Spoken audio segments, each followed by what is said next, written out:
Where did we meet? How did we meet? At a bar. At a bar, yes. I actually remember it. We were at a law party, a legal party. Yeah. Yeah?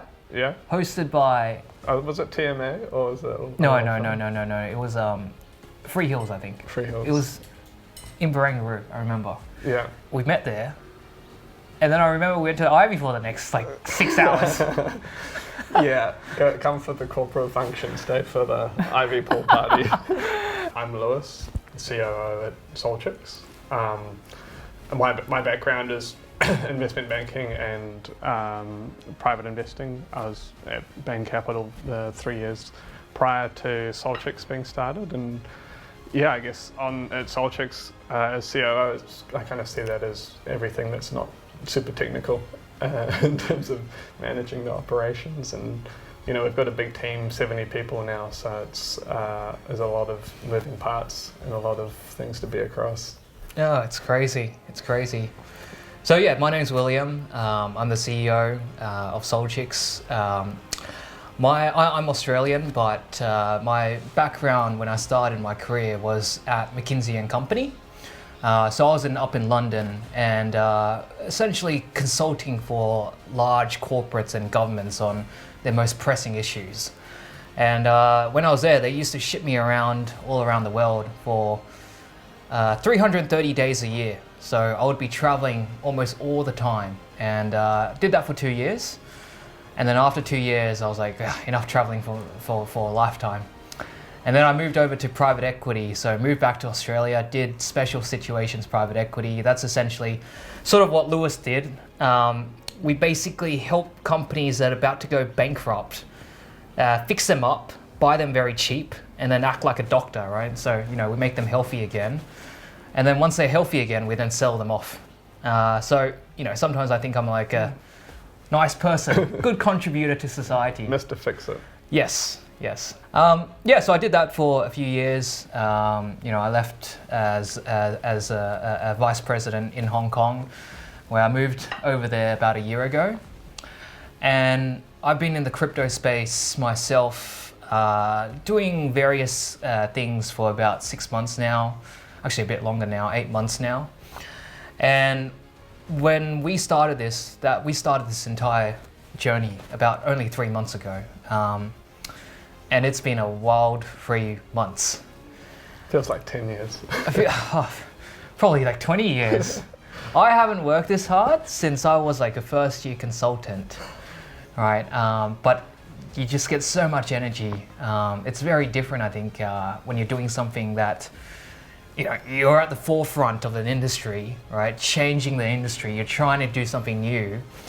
And you put in the time and the effort, and you can actually see the results, right? And that is a huge driver of why I'm just up all the time, right? And I suspect similar, right? We're up all the random hours of the time. You get to 3 a.m. and you're kind of almost reluctant to go to bed because there's so much stuff to do, so much that you can actually achieve just on a day-to-day basis.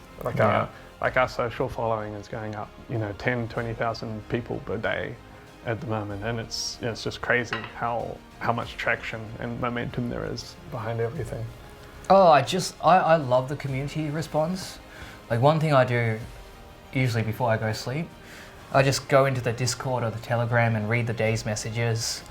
But there's just so much positive, community vibe, right, that we have right now.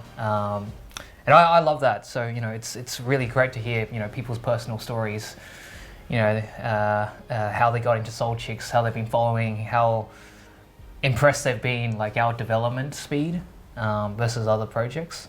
Yeah, that's been great. I think we've shocked ourselves, let alone the community on, I think we laid out a vision to people, 2-3 months ago, and we're probably tracking several months ahead of that already. Yeah. I mean, we've talked to a few people that said, we think you've broken world records for making a game, right? And getting a demo out. Yeah, people can't believe that we actually built what we had. We talked to investors and we're like, yeah, we started this in September. And they go, September last year. Like, no, like 3 months ago. We built 70-person team. We have a demo out. We're like months ahead of the projects that have been going for years. So I think it's just a testament to the incredible team that we have, and the real like engagement and motivation that everyone has, like just the passion for the project. Obviously, I think play to earn is a huge area right now, and it's gaining a lot of traction, right? I think Lewis has very strong opinions on why play to earn is so critical. Yeah, I mean, I think I say we kind of saw it a little bit early. We were kind of, obviously it wasn't that long ago, but it went from kind of us kind of pushing the idea a little bit to it becoming almost consensus. And we were at Solana Breakpoint a couple of weeks back, and all of a sudden everybody is just talking about play to earn. Almost every talk we went to, people were saying how this is the future and basically the next big wave of adoption. And I think we've just arrived in kind of the hot zone of we've been building this for a little bit longer than other people. We've managed to get there a little bit quicker in terms of being at the forefront. But I think to your point, the next 3 to 5 years, I think there's a very clear pathway to play-to-earn adoption and blockchain-enabled gaming. And I think we're at that kind of Web3 style transition where from a player's perspective, there's just so many reasons why you would want to be playing a similar quality game that has the blockchain capabilities versus the existing model where you're kind of held hostage to the major game companies who basically capture all of the value in the system. I think play to earn is going to revolutionize the entire industry, right? It's going to change how gaming is done forever. People want to be earning money while they're playing, right? It's a natural fit, and that economic driver is such a strong driver of human behavior, right? Which is why, for example, Axie, right? Since June, July, when they've started to really take off, and they've managed to build what is essentially 2 million daily users in a few months. That's just remarkable, right? But they're sitting today on a $40 billion market cap. They started that's only really taken off in the last few months, and this is what I see as an industry shift that's going to be multi-year and probably even bigger than DeFi. I'm always very, very amazed by what Axie has done in such a short period of time. But I always think also, the problem that I have with Axie is it's a pretty simple game. The graphics aren't that great. It's turn-based game. It's like you have to put your cards in and then wait for someone else to play. And so, people don't actually play it for entertainment value. Right? Yeah, I mean, I just found it crazy, like looking at the space that, obviously everybody wants to be doing, as a player being and play to earn, but there are no good games out there, and there's nothing genuinely fun to play for people to come for reasons other than the earning incentive. And so, like the market opportunity is so obvious in my view that people are just crying out for a fun way to earn. Yeah, so absolutely. I mean, I think when you look at Axie, what's interesting is all their users are largely from emerging economies, right? Because they're largely there to earn, not play, and there's almost no overlap with the traditional gaming markets where users actually are willing to pay money to play a game for the entertainment value. So, for example, Axie's largest user base is from the Philippines, right? And then it's followed by Bangladesh, Brazil, Venezuela. When you look at the more traditional gaming markets, it's really the US, Japan, Korea, the UK. These are markets that are completely untapped in terms of play to earn right now. There's not a single game that has been out there where people can actually earn money. And to me, that's a really, really big opportunity right now that we can actually go into right now, move really quick, design a game that people actually enjoy playing, and be able to build, or actually lead the charge to changing the whole industry for the next few years. That I think is, that's just an amazing chance right now. That we're very blessed, I think, to have a very strong competitive advantage in. Bringing in, gaming and entertainment and all of the more kind of mainstream consumer adoption application layer use cases is just going to be massive for the whole industry. I think to me, what's really interesting is, you have that market that's existing that we can tap into, because there's a very strong, reason why, if Soul Chicks, you have this, game as similar in a similar style to League of Legends, you'll move over to Soul Chicks because you can suddenly earn, X amount of dollars while playing every single hour.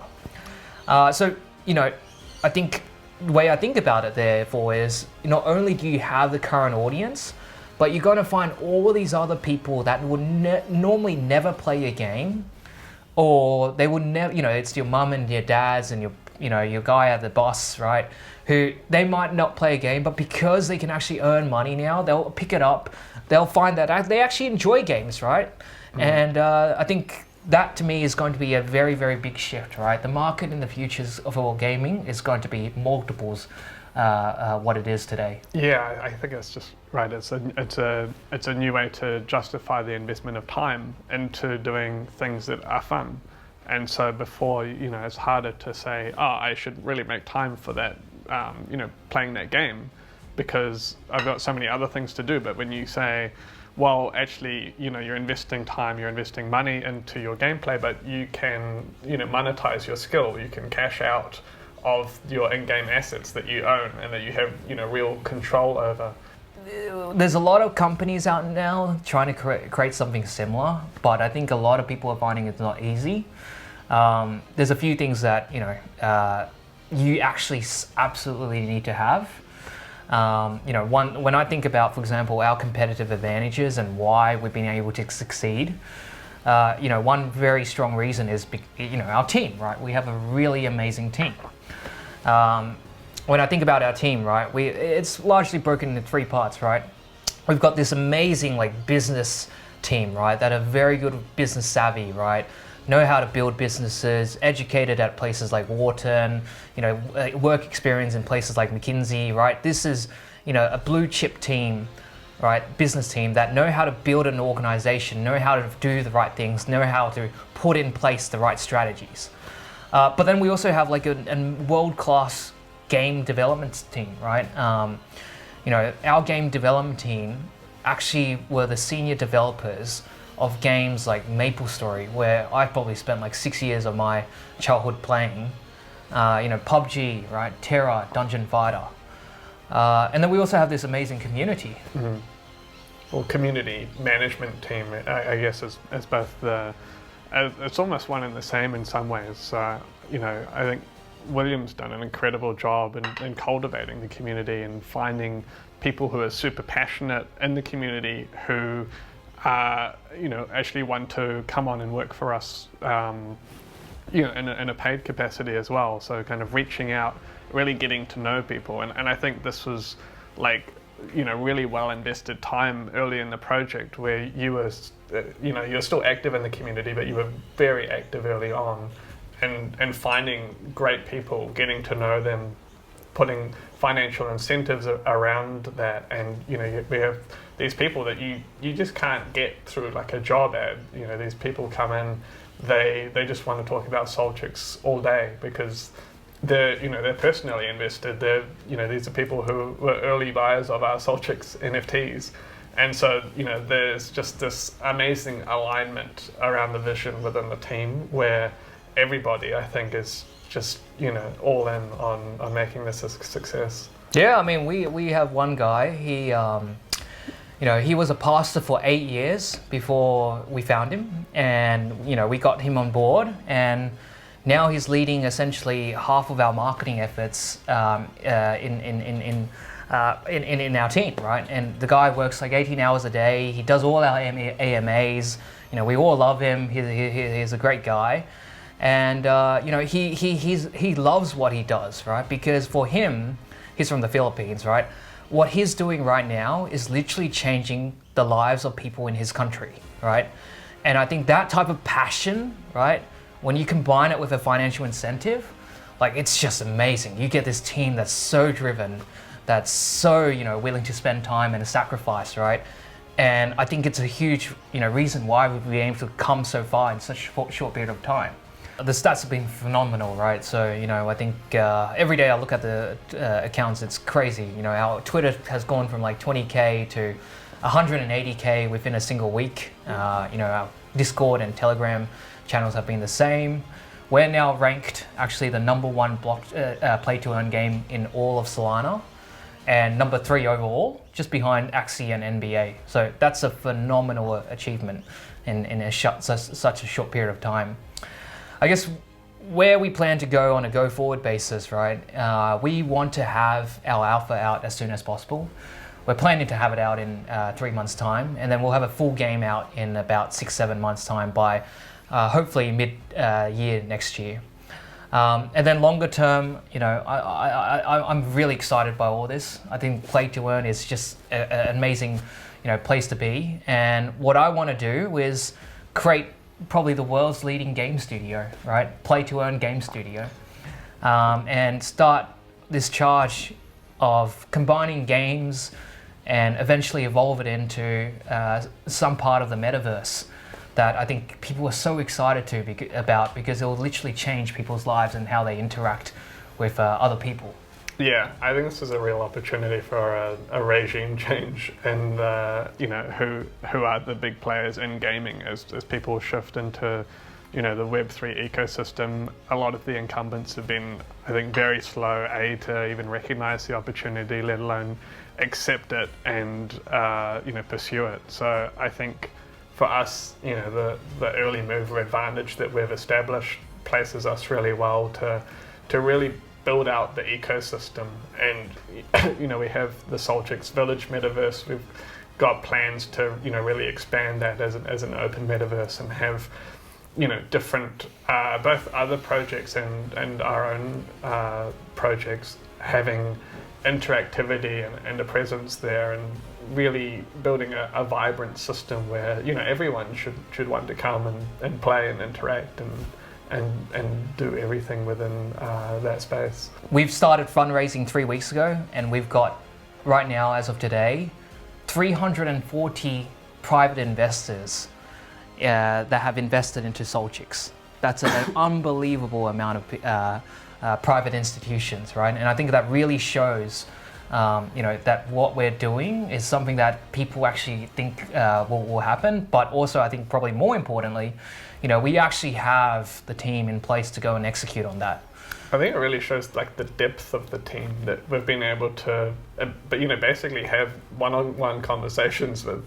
I mean, these are just the 340 that signed up, but so many people on our team having the confidence and ability to go out and represent the company, represent what we're doing, and really get people buying into the vision around what we're building.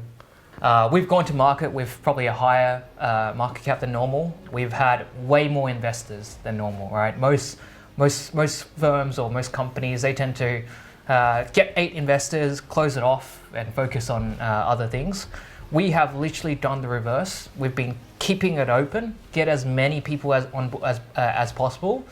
And whereas most companies or most of our competitors, they might launch on like 2 or 3 launch pads.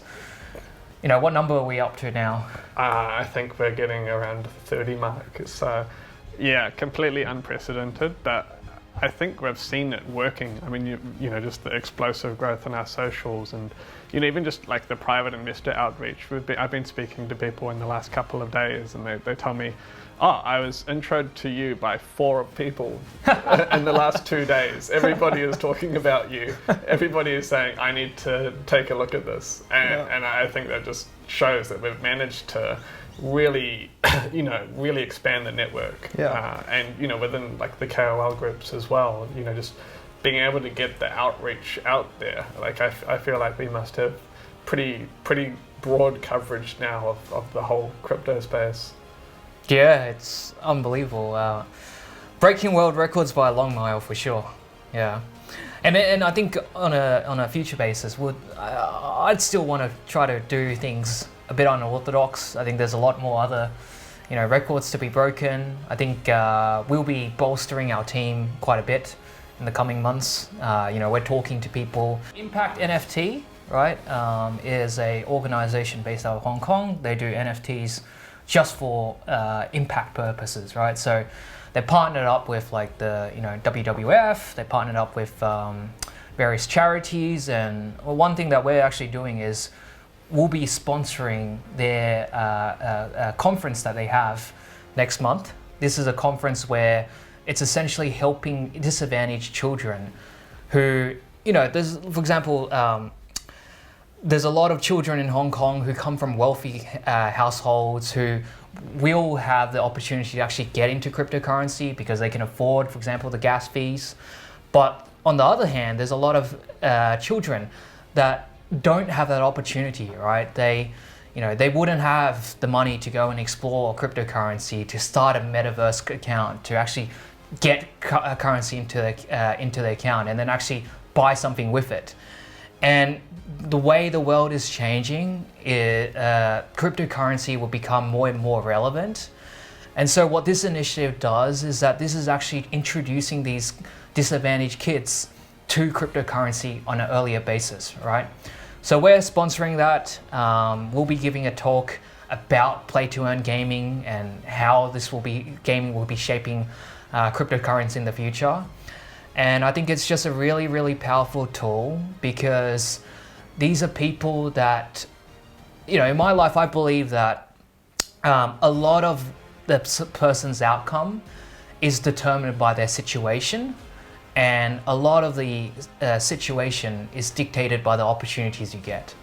So by giving these kids, an earlier opportunity in their lives, like we actually can help them set up for success in the future. Yeah, I think those kind of initiatives are really great, and I think the way that crypto kind of enables new ways to help people as well. So there's people who don't have access to the banking system. You can now easily set up a wallet online and then start playing. So to buy a soul chick is several $1,000s, but we'll have a rental system where people can play for free, and there's just a profit share with the capital provider who owns the soul chip. And so from a base of zero, you have people kind of entering the financial system and earning in new ways. And so you're giving them opportunities, right? Yeah, that they would never have otherwise, right? And I think that's just such an amazing part about this, right? People who, for example, wouldn't have the opportunity to make the money that, for example, gaming would have enabled them to do so.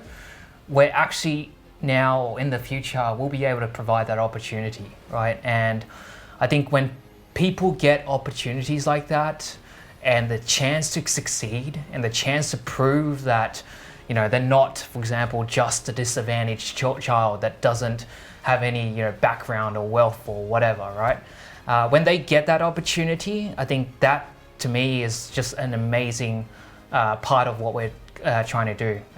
Literally changing, I think, people's lives. So I'm super excited. Yeah, no, I think we're on the cusp of something big, and the future is looking, very interesting.